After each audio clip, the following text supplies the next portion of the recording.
Yorana, Aronga et bienvenue dans Manava, votre émission Info Service pour parler aujourd'hui de ride. BMX, roller, skate, trottinette, parlons de cette passion avec des passionnés, en commençant d'un côté par Stanley Tueiro, organisateur de la Urban Ride Fest 2024 et Heimata Chanfon, représentant de la Riding Team Tahiti. Yorana. Yorana. Yorana. Et de l'autre, on a Clément Taïfé et Teremoana Thomas, représentant de la Fédération de roller sport du Pacifique. Bonjour. Yorana. Alors, on va commencer avec Stanley. Est-ce que tu peux nous expliquer ce que c'est la ride en général? La ride, c'est de la glisse sur le bitume, hein. C'est la liberté, la créativité. Je traduis la glisse, la ride sur bitume, donc ça veut dire que le surf n'est pas de la ride. C'est de la glisse. Puis on peut dire que c'est de la ride, mais dans l'eau, sur l'eau en fait. Je sais pas, je suis plus calé sur le ride urbain. D'accord. Et ça regroupe quoi, la ride urbain? Le ride urbain, il y a le roller, le skate, le BMX, la trottinette.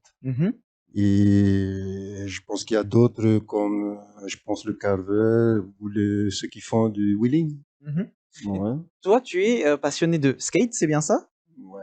Comment est-ce Accro du skate. Accro du skate, carrément. Comment est-ce que tu as découvert cette discipline? Par hasard, en fait, j'avais deux amis, j'étais jeune, très jeune. J'avais deux amis qui sont allés à Hawaï. Et ils sont revenus avec une planche de skate. Moi, je faisais un peu de vélo. Et quand j'ai découvert le skate, tout de suite, c'était le déclic, l'amour fou entre le skate et moi.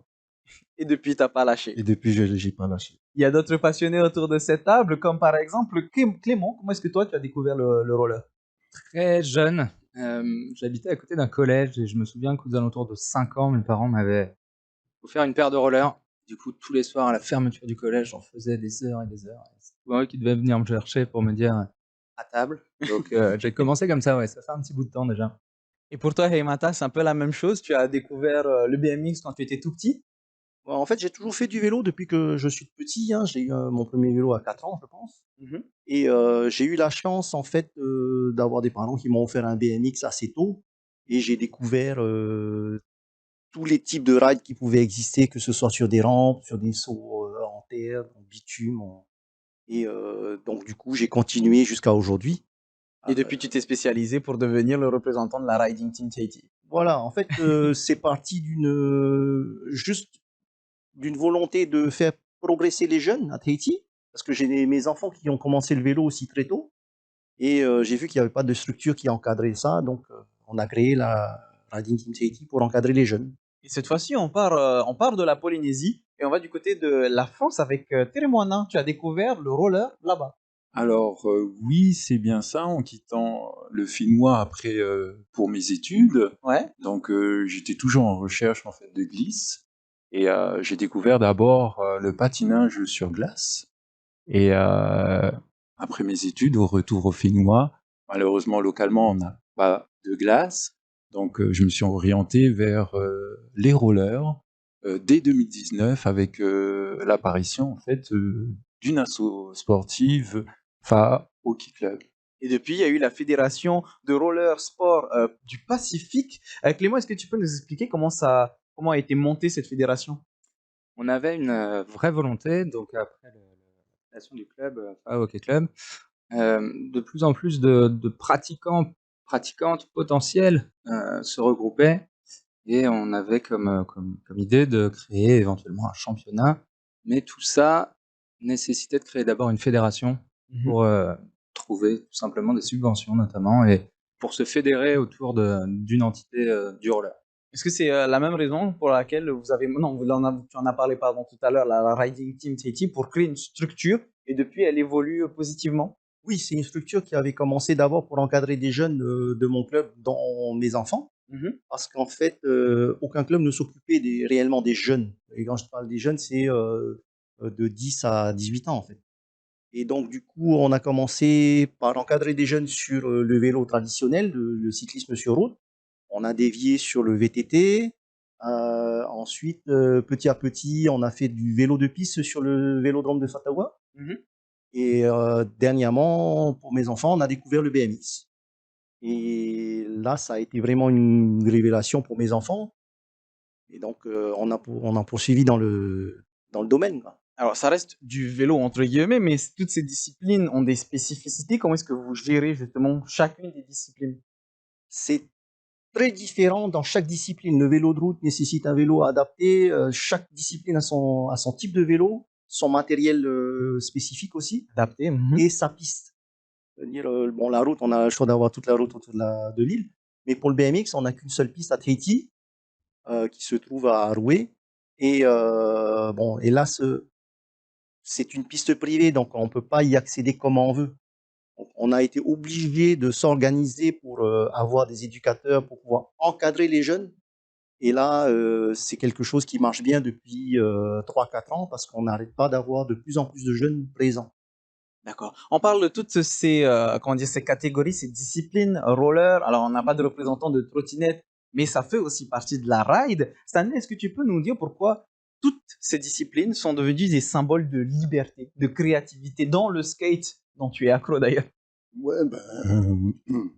comme je l'ai dit, hein, le skate, au départ, on voulait prouver qu'on pouvait passer un peu partout.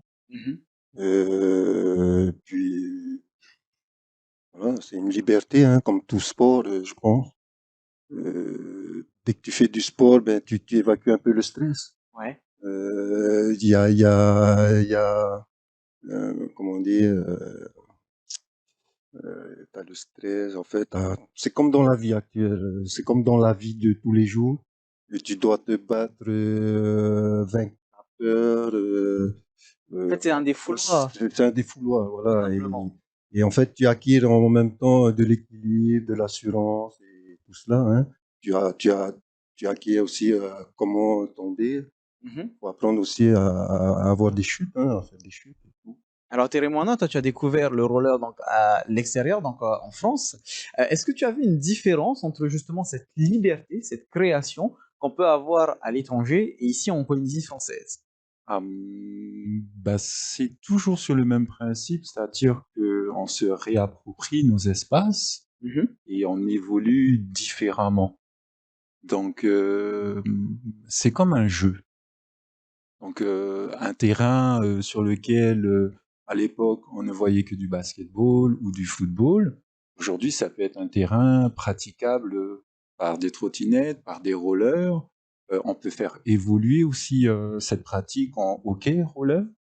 Donc, ce sont un peu des nouveaux sports. Aujourd'hui, il y a de plus en plus d'enfants qui s'y intéressent. Donc, on appelle les communes à nous apporter leur soutien pour les infrastructures. Alors justement, hein, on parle d'infrastructure, c'est un peu la même chose pour vous avec la Riding Team Tahiti, pardon. Vous avez des infrastructures, mais il faudrait qu'on en ait un peu plus en Polynésie française. Pour le moment, nous, on est spécialisé dans l'encadrement des enfants sur le BMX Race. Donc, le BMX Race, c'est une seule piste sur tout Tahiti. Par contre, on a aussi des enfants qui évoluent sur des vélos de route, sur des vélos de piste. Là, dernièrement, grâce à la Urban Fest, on a des enfants qui vont s'orienter sur le street au skatepark de Tiperui. Donc, on essaye d'encadrer tout ça, mais on manque vraiment beaucoup de terrain pour pratiquer notre sport. Alors avant de parler de compétition, parce que tu l'as sous-entendu avec la Urban Ride Fest, on va parler aussi des jeunes, donc créer des vocations. Clément, est-ce que tu peux nous parler de vos sessions découvertes? Vous en avez eu une là récemment en mars dernier sur le front de mer. Alors c'était à l'initiative de la fédération et de la ville de Papeete, que nous remercions d'ailleurs. Donc c'était un peu un double événement. D'abord faire découvrir le roller, c'est pratique. Grâce à du matériel que nous avons, on a pu faire découvrir ces sports aux passants, aux gens qui venaient exprès. Avec un peu de communication, on a pu attirer pas mal d'enfants.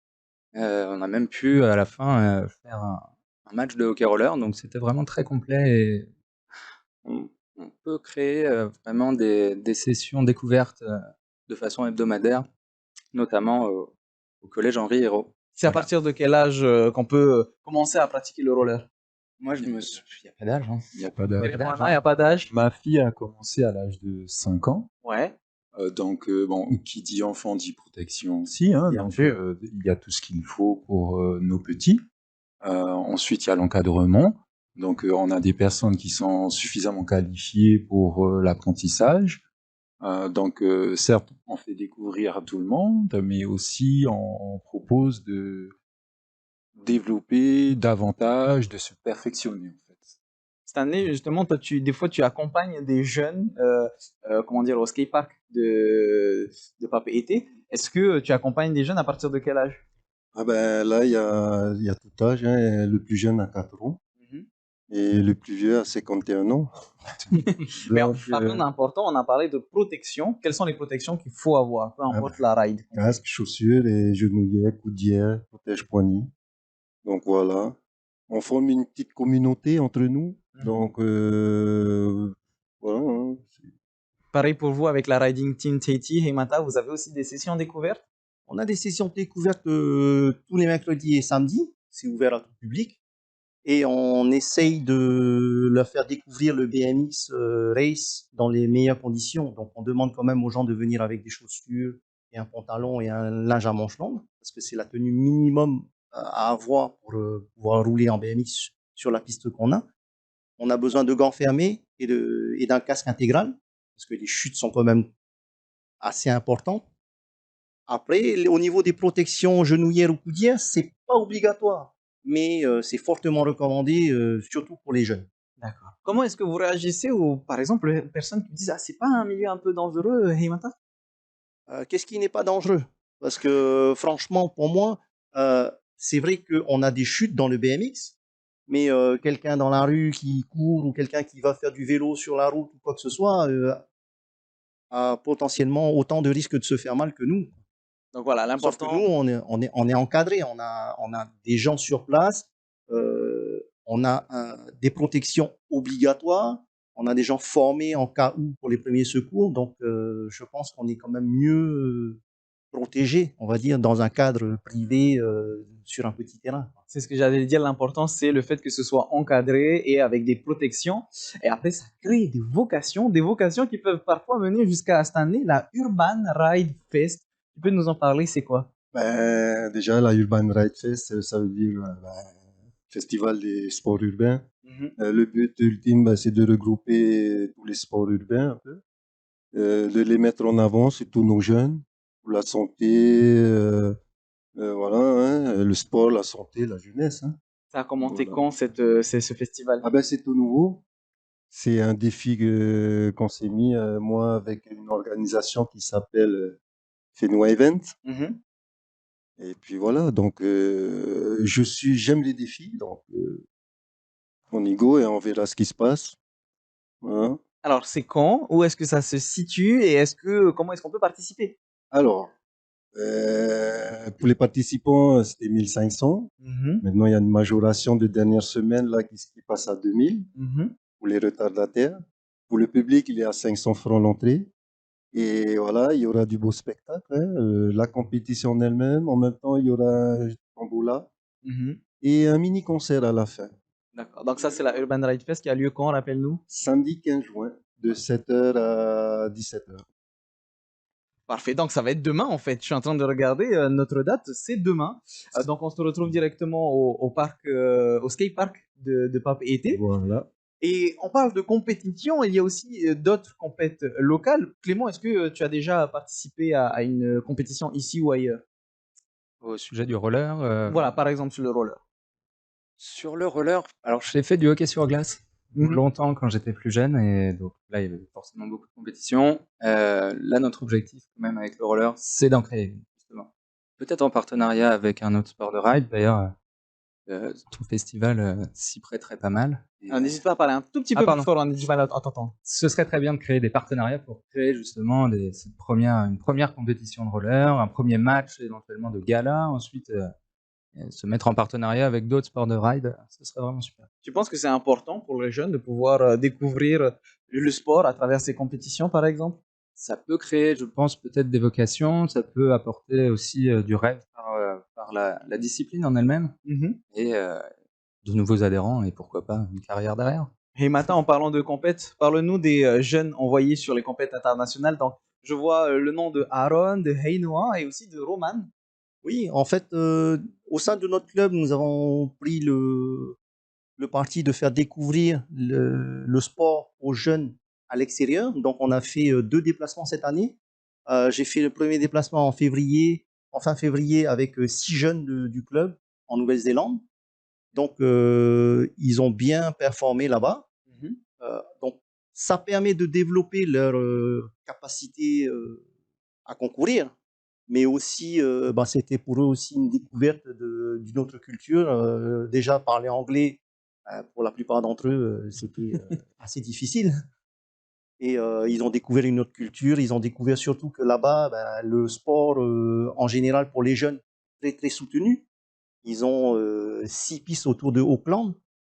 Nous, en Tahiti, on n'en a qu'une seule pour toute la Polynésie. Donc, il y a beaucoup de diversité, il y a beaucoup d'entraide aussi là-bas. Et donc, ils ont apprécié ça. Ensuite, là, dernièrement, je reviens des championnats du monde de BMX Race qui se sont passés aux États-Unis, à Rock Hill, en Caroline du Sud, où j'ai emmené un de mes jeunes pour concourir dans sa catégorie des 13 ans. Ça s'est très bien passé, sauf qu'on a eu des conditions de course Catastrophique. catastrophiques. Il pleuvait. On se demandait d'ailleurs pourquoi la journée n'avait pas été arrêtée et reportée. Mais bon, dommage que Roman se soit arrêté en 8e de finale parce qu'il avait franchement les capacités d'aller plus loin.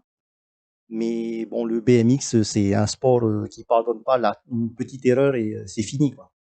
Est-ce qu'en roller Térémoana, il y a des jeunes prodiges qui pourraient aller aussi loin qu'on vient de le citer, Roman, par exemple? Alors, j'ai plus son nom en tête, mais oui, nous avons bien un Polynésien de 19 ans qui joue actuellement en métropole. Ouais. Donc, il faut savoir qu'il est en catégorie élite. Maintenant, c'est un jeune Polynésien, Fahamou, donc qui a déjà tout de suite eu cette ouverture au reste du monde et accès à d'autres structures. Donc, lui, réellement, il pourrait prétendre à une carrière. On vient de le dire avec Himata, c'est important de pouvoir avoir cette ouverture d'esprit à rencontrer d'autres cultures, d'autres langues, d'autres compétiteurs. C'est bien ça. Donc, pour nous, ici, au niveau local, il faut savoir que le roller est un sport qui est assez jeune, hein, comme je le disais tout à l'heure, création de la première asso, 2019. Maintenant, on espère bien réunir suffisamment de fonds pour pouvoir pour déplacer notre équipe en fait en Nouvelle-Calédonie pour les prochains Jeux et représenter le Finnois dans ce nouveau sport et pourquoi pas ramener une coupe. Cette année, tu penses que c'est possible d'améliorer les possibilités de ride en Polynésie française? On vient d'en parler, un peu de structure, peu de compétition. Avec la Urban Ride Fest, ça va peut-être être un pas en avant. Comment est-ce qu'on peut améliorer les choses encore? Il faut qu'on s'en nomme, c'est-à-dire tout ce qui est infrastructure, hein. Un exemple, la norme actuelle aux États-Unis pour les rampes, c'est 4,32 m. Et nous, on a des rampes de hauteur de 2,50 m. Ça va pas Il y a faire une différence. ça va faire un petit peu grand, 4,32 m ici en Polynésie. T'as Teopo qui a des vagues qui peuvent aller à 10 mètres, hein. Donc, voilà. Il faut les infrastructures, hein. S'il n'y en a pas, ça, on ne peut pas rivaliser avec l'extérieur. Heimata, Stanley vient de parler de Te Ahupo, on le sait, il y aura les Jeux Olympiques en Polynésie française. Est-ce qu'il y a moyen d'avoir dans la ride des possibilités de sport extrême? Il y a énormément de potentiel à Tahiti, hein. Les jeunes tahitiens sont très très friands de ces sports-là. Et en plus, beaucoup d'entre eux ont démontré de grosses capacités à ce niveau-là. Ce qui nous manque vraiment, c'est les infrastructures pour pouvoir vraiment poursuivre le développement de leur manière de rider pour pouvoir atteindre un niveau mondial et ensuite aller en compétition à l'extérieur et éventuellement ramener des titres. Alors vous faites tous de la ride, mais du coup les disciplines sont un peu différentes. Est-ce que Clément, pour vous aussi pour le roller, il y a moyen de créer quelque chose en lien avec des sports extrêmes? Oui, forcément, peut-être même extrême aussi par la vitesse je pense au hockey roller. Alors, je précise qu'il n'y a pas de contact, contrairement au hockey sur glace. extrême dans la vitesse, extrême dans les prises de décision, peut-être dans l'analyse du sport en lui-même. Je vois ça d'une certaine manière d'un côté extrême. Peut-être moins extrême que 10 mètres à Teahupo. Ça fait beaucoup de 10 mètres à Teahupo. Pareil pour les 4 mètres comment dire, hauteur, voilà, pour le skate.